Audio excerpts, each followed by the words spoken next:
예수님을 믿으면 어떻게 살아가야 하는가, 특별히 세상 사람들하고 우리 예수 믿는 사람들이 어떤 관계 속에서 살아야 될까, 매우 중요한 문제라고 생각합니다.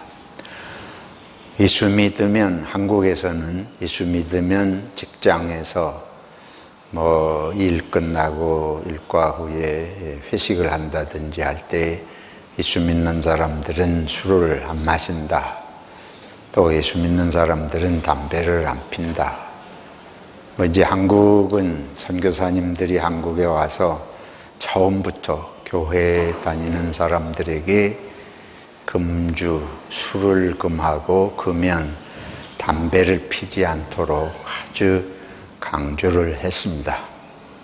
그래서 교회 다니는 사람들은 다 술, 담배 안 하는 게 아주 특징으로, 이제 그러다가 보니까 직장에 가서 일 끝나고 다 회식할 때는 한 잔씩 다 하고 하는데, 예수 믿는 사람들만 유독히 술을 안 한다고 티가 나게 이러니까 어떻게 해야 되나. 이게 하면 교회에서는 술, 담배를 금하고 하니까 그걸 어기는 게 되고, 내가 교회 다니는데 또 안 하면 직장의 다른 사람들하고 좀 관계가, 또 보는 눈이 좀 이상하고, 그래서 아예 회식의 자리를 피하든지 이제 이런 여러 가지 어려움들이 생깁니다. 한국의 기독교가 처음에 들어오면서부터 세상하고 다르다는 걸 자꾸 강조를 했습니다. 예수 믿는 사람은 달라야 된다. 그 중에 대표적인 게 지금 말씀드린 그런 거예요. 또 이제 좀 이따가 좀 더 길게 생각해 볼 필요가 있겠습니다만, 제사 지내는 거. 예수 믿으면 제사를 절대로 지내면 안 된다. 그건 우상숭배다. 이래가지고 그거는 남남 사이의 문제가 아니고 가족 간에, 형제 자매 간에, 친척 간에 아주 심각한 그런 불화를 불러일으키고, 또 시부모와 며느리 사이에, 형제 사이에, 여기 오늘 성경에 있는 대로 그런 많은 갈등의 요소들이 되어 왔습니다. 또 반면에 예수 믿어도 세상에 가면 또 세상 사람하고 아주 똑같아. 다른 게 하나도 없어 보이는. 이것도 또 우리가 볼 때 참 안타까운 일 아니에요? 한국에서 제가 자주 말씀드리지만 기독교 윤리 실천운동 협회라는 데서 기독교에 대한 사회적 인식을 2, 3년에 한 번씩 대대적으로 조사를 합니다. 그때 한국 기독교인에 대한 사회의 인식에 있어서 제일 문제되는 것이 첫 번째가, 기독교인들이 온행일치가 안 된다. 말과 행실이 다르다. 그 말은 말하는 거하고 행실하는 거하고, 말은 기독교인이라 그러는데 행실은 자기들하고 똑같거나 더하거나, 뭔가 좀 자기들도 양심은 있어서 기독교인이라는, 하나님 믿는다는 사람들도 저렇게 하면 저거는 양심에 고립끼는 일인데 또 한다. 그런 걸 보면서 이제 기독교인을 믿을 수가 없다. 기독교인이라고 말한다고 그래서 다르다고, 정직하다고 신뢰할 만한 것이 없다. 근데 이런 문제가 항상 첫 번째로 거론이 됩니다. 어떻게 해야 되는 것일까? 오늘 예수님 말씀을 이제 보면서 좀 생각을 해보고자 합니다. 예수님께서 오셔서 뭐라고 그러신가 하면, 내가 세상에 불을 던지러 왔다. 불은 심판을 말하죠. 그러시면서 하시는 말씀이, 이제 이후로 내가 세상을 화평케 하려고 한 것이 아니고 예수님이 던지는 불로, 말씀으로 세상에 분쟁이 생길 것이다. 근데 그 분쟁이 이웃과만 아니고 가족 간에도 분쟁이 생길 것을 이제 말씀을 하십니다. 근데 이 말씀이 참 어려운 말씀이에요. 예수님께서 평화의 왕으로 그렇게 오셨잖아요. 화평케 하는 자는 하나님의 아들이라 일컬음을 받을 것이다.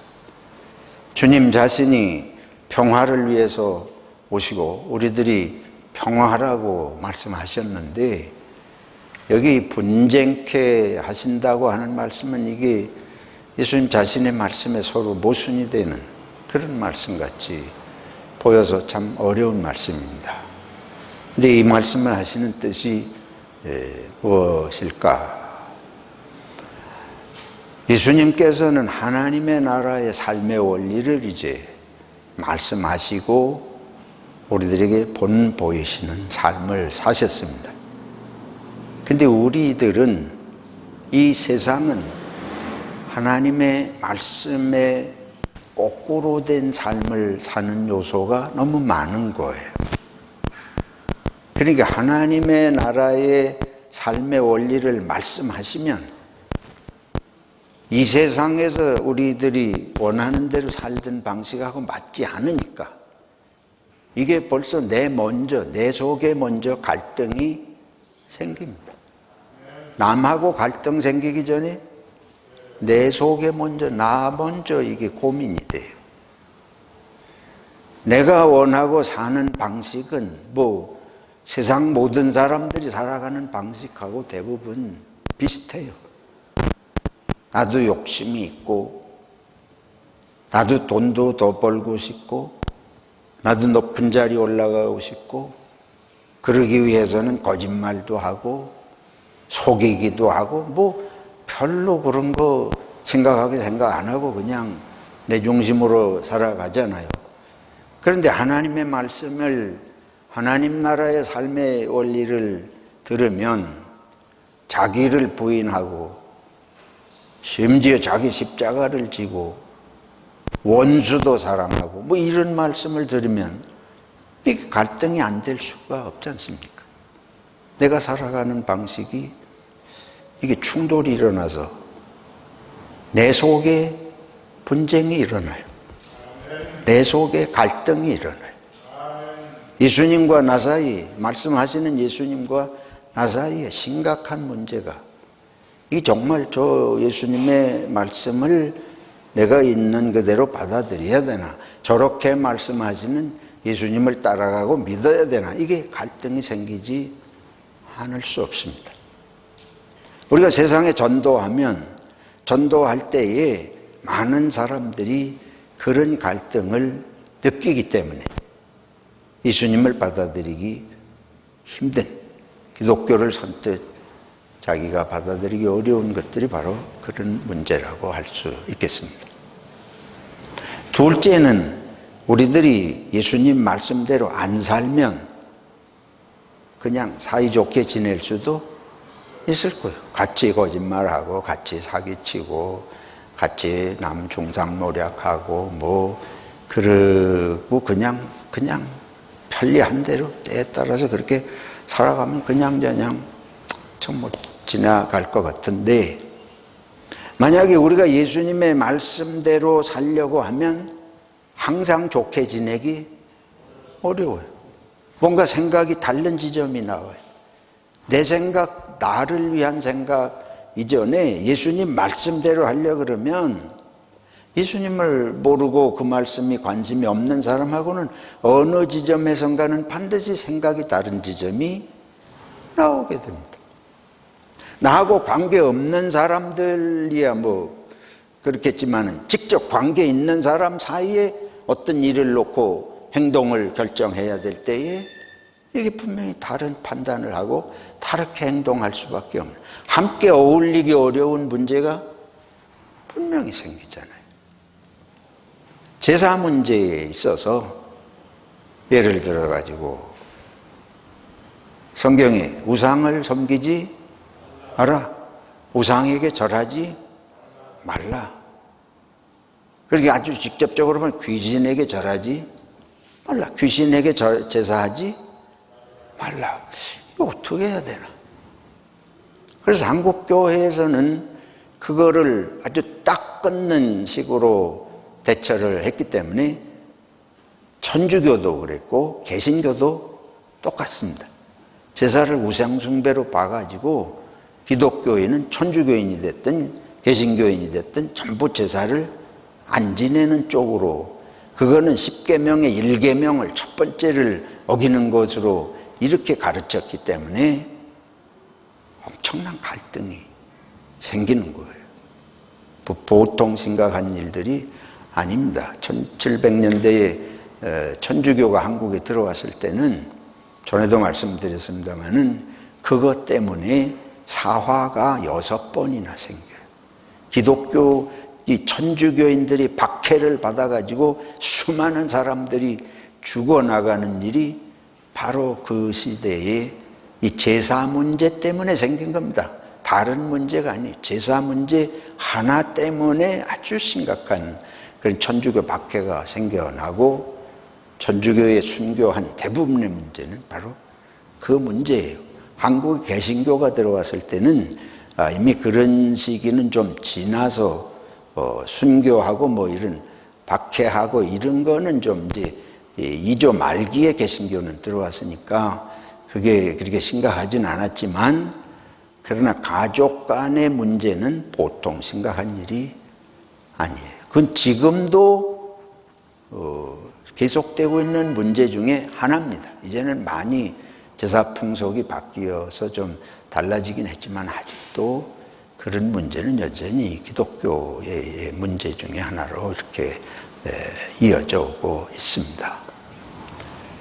그런데 어쨌든 이게 그런 지점에서 이게 부딪히는 거예요. 그런 지점에 있어서 천주교인들은 목숨까지 버리면서 제사를 거부하다가 수많은 사람이 죽었어요. 지금 말씀드린 죽었습니다.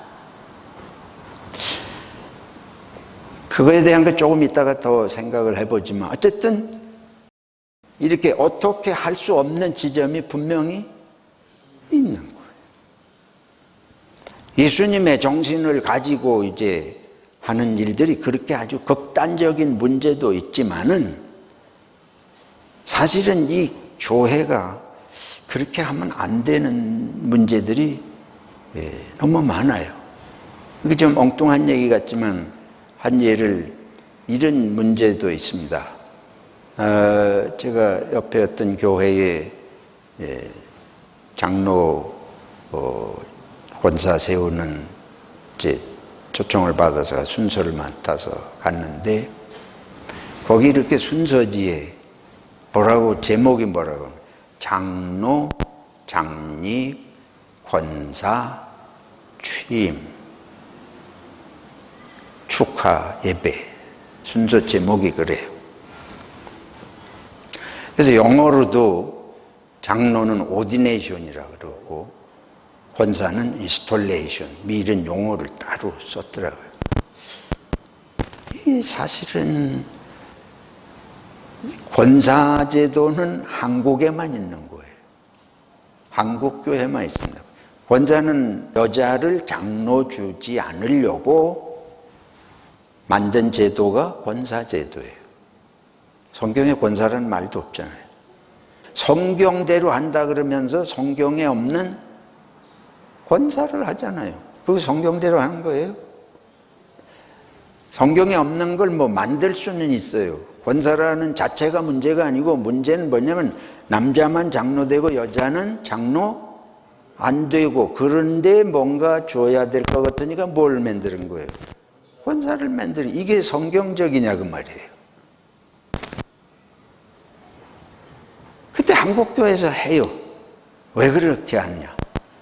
사회가 남자와 여자를 똑같이 취급하지 않는 사회. 그게 남녀를 차별을 하는 게 한국의 아주 그게 전통적인 문화가 그렇잖아요. 유교에서 남자와 여자는 완전히 다르게 취급을 해요. 남존 여비. 언제든지 이 남자는 우월하고 여자는 열등한 거로 하의 사회 문화가 그렇게 이제 돼 있는데, 교회는 하나님 앞에서 남자와 여자가 차별이 있느냐? 나는 없다고 믿습니다. 창세기 1장에 보면 하나님께서 사람을 지으셨는데 하나님의 형상대로 지으시되 남자와 여자를 지으셨다. 남자나 여자나 전부 뭐예요? 하나님의 형상이에요. 같은 하나님의 형상인데 어떻게 차별이 있을 수 있어요? 만약에 성경이 남자는 하나님의 형상이고 여자는 남자의 형상으로 지었다, 그것도 말도 안 되겠지만 어쨌든 그런 것도 아니고 둘 다 분명히 하나님의 형상으로 지음받았는데 다르지요. 다르다고 해서 차별이 있는 것은 아니에요. 기능이 다르고 역할이 다른 거지, 그걸 가지고 우월하다 열등하다 하는 거는 분명히 나는 성경적이 아니라고 봅니다. 그때 이제 신약에 와가지고 어느 구절에 아내들아 남편에게 복종하라, 요 한 구절 가지고 복종이라는 게 꼭 열등해서, 세상은 열등하니까 복종하는 건데 성경에는 성경 예수님 사상도 열등해서 복종하는 거냐, 이 해석의 문제예요. 같은 용어라도 세상하고 기독교는 해석이 같으면 안 됩니다. 성경 예수님 정신대로 해석을 해야지. 예수님 정신은 뭐예요? 높은 자가 낮은 자를 위해서 죽는 건 세상에선 있을 수 없잖아요. 그러니까 성경은 높고 낮은 개념이 없어요. 예수님 뭐라 그러신가 하면 세상에서는 세례 요한보다 큰 자가 없지만 하나님의 나라에서는 지극히 작은 자라도 요한보다 크다. 그 말은 뭐예요? 높고 낮은 게 의미가 없는 나라가 하나님의 나라예요. 그래서 예수님은 아이들을 붙들어서 어린아이 같지 않으면 하나님의 나라 갈 수 없다. 세상에서 무시당하고 낮추임당하고 우열 개념을 가지고 보는 것은 하나님 나라의 정신하고는 완전히 안 맞는 겁니다. 그 큰 정신을 가지고 보면 여자가 열등하기 때문에 복종해야 되는 게 아니에요. 근데 이거를 남자들이 자기 편리한 대로 성경을 해석하는 거예요. 그러니까 성경대로 한다는 말도 다 거짓말입니다.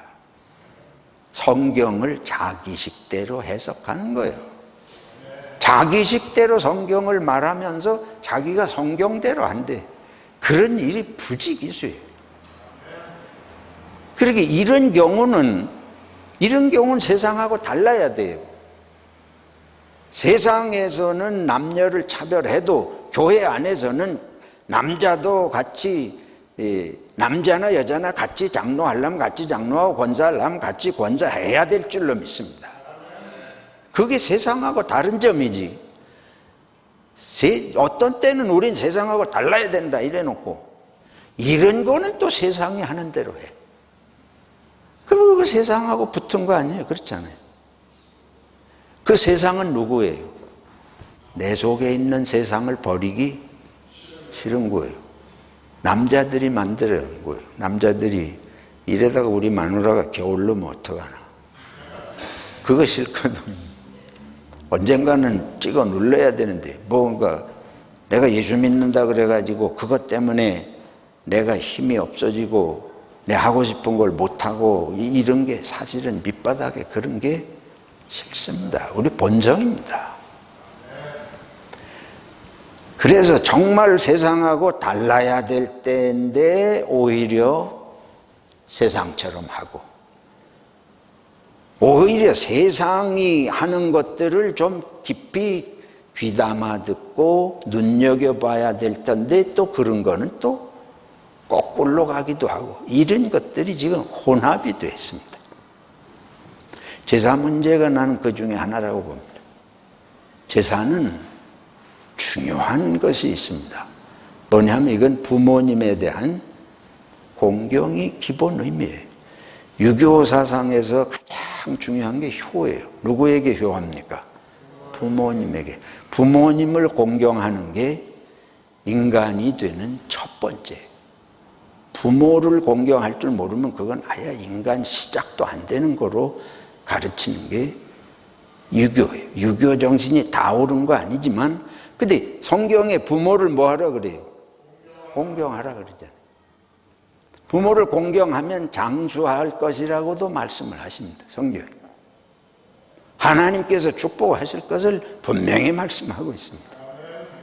그러니까 그 점에 있어서는 유교 정신이나 기독교 정신은 다른 게 아니고 똑같아요.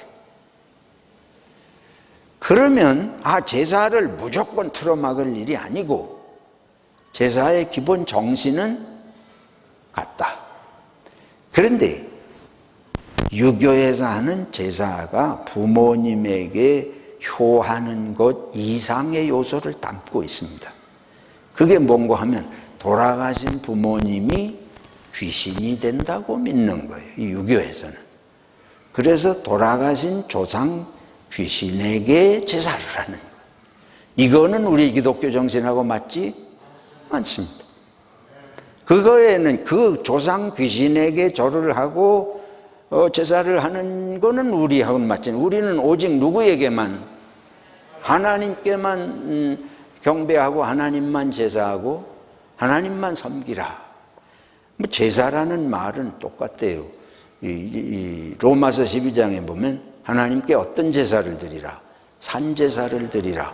구약에도 전부 하나님께 제사하는 방법이 레위기에 시작부터 끝까지 하나님께 제사하는 방법이에요. 근데 유교는 죽은 조상신에게 제사하는 거고 우리는 하나님께 제사하니까. 자, 그러면 이건 다른 점은 분명히 있어요. 우상숭배적인 요소가 있는 것도 사실이고, 그런데 우리 기독교에서 말하는 부모 공경하는 요소가 있는 것도 사실이고, 그러니까 이거를 지혜롭게 살려서 나온 게 뭐냐 하면 추도 예배라는 것입니다. 추도 예배. 그러니까 개신교에서 이제 보니까 유교의 학자였던 목사님이 이걸 보니까 이걸 아주 금하는 것은 문제가 심각하고 의미도 못 살리고, 그래서 하나님께, 부모님 돌아가신 날에 하나님께 부모님을 은혜를 생각하며 하나님께 예배하는 거, 그게 추도 예배예요. 나는 그건 아주 잘된 거라고 봅니다. 근데 처음에 천주교가 들어올 때 그렇게 가르치질 못했어요. 왜 그런 거 하니? 북경에 있는 불란서의 구베아라는 신부가 그때 주교를 했는데 거기다가 제사를 어떻게, 이 문제를 어떻게 할까요? 그러니까 그런 정신을 모르는 거예요. 서양 사람이 이걸 모르잖아요. 불란서 신부가 한국의 제사의 의미를 어떻게 알아요? 돌아가신 조상신에게 제사한다는 그거만 알고서 그건 우상숭배니까 하지 말라. 이래서 남의 나라에서 한 거 신학 뺏겨다가 하는 것이 위험한 겁니다. 우리 문화 속에 있는 하나님의 은혜 뜻에 합한 거를 바르게 보고 개발해서 이걸 잘 연결해서 서로 좋은 뜻으로 발전시킬 수 있는 거 하는 게 한국에 있는 한국 신학자들의 책임이에요. 근데 초기의 신학자들이 한국 건 다 잘못된 거로 본 거예요. 무슨 정신인지 몰라요. 그리고 외국에서 온 건 무조건 옳은 거로, 외국 사람이 말하면 다 맞은 줄 알고, 우리 한국 사람이 얘기하면 다 틀리는 줄 알고, 이게 4대 정신이에요. 그건 하나님을 믿는 게 아니고 사람을 믿는, 큰 교회에서 뭐 하면 다 옳은 줄 알고, 조그만 교회에서 목사가 설교하면 별것도 없는 줄 알고. 여러분도 그런 정신 가지면 그 구베와 같이 하나님을 찾는 게 아니고 사람 보고 비극을 일으키는 일이 되는 거예요. 그 구베아 주교가 그러는 바람에 수많은 사람이 죽었습니다. 병신이 된 고문 받아서 불구가 된 사람이 푸직이 주고, 그때 당시에 전부 천주교인들이 그래서 산속으로 피해 다니고, 그 스토리를 읽어보면 가슴이 아파서 읽을 수가 없습니다. 이게 세상하고 기독교가 어떤 점에서 서로 이해를 서로 도모하고 어떤 점에서 선을 분명히 해야 할지를 잘 분별하지 못하는 데서 비극도 오고 전도끼리 다 틀어막히고, 그래서 예수 믿는 사람들이 직장에 가서 술 한잔 안 하는 거, 담배 안 피는 거 가지고 예수 믿는 줄 알고 벽을 지고 이런 건 아주 어리석은 것입니다.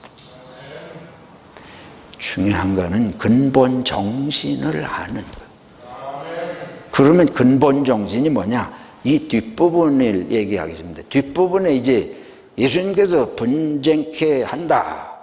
하나님의 말씀이 서로 다른 점이 있는 건 분명해요. 선을 넘어갈 수 없는 점이 있는 것도 분명합니다. 그걸 지켜야 돼. 그런데 그 다음에 보면 재판관에게 갈 때에 네가 갚을 게 있으면 얼른 갚아라.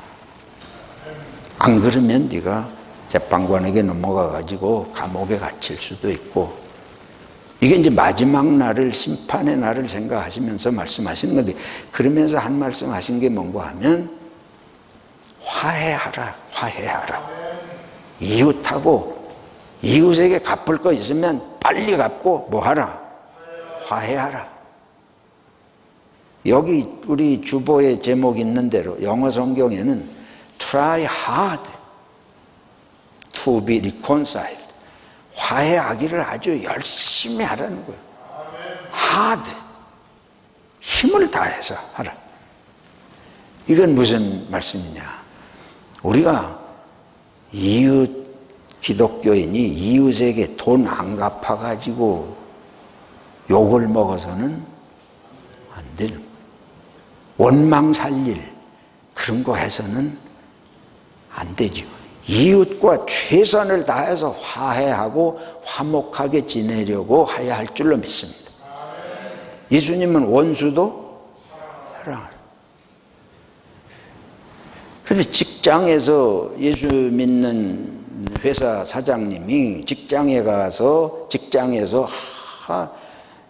월요일마다 직장 예배한다. 그래가지고 월요일 아침 일찍 시간에 목사님 모셔다가 직장 예배도 하고 그러면서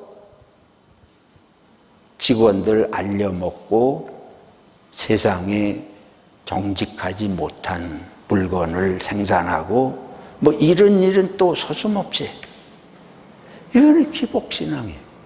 무당 종교. 무당 종교는 하나님 앞에 복 받으려고 비는 거지 이웃에게 유익하려고 하는 거는 아예 관심이 없잖아요. 기독교는 그 거꾸로예요. 이웃과 화목하게 지내지 않으면 하나님의 심판의 불을 면할 수 없다. 이런 의미가 오늘 말씀 속에 들어있습니다. 재판관에게 나간다는 건 여기는 하나님을 말씀하는 거예요. 심판관이신 하나님 앞에서는 네가 이웃 앞에 홀이라도 하나라도 갚을 걸 갚지 않고 원망 살 일을 하고 그래가지고는 안 된다. 우리 한국 기독교가 정신을 차려야 돼요.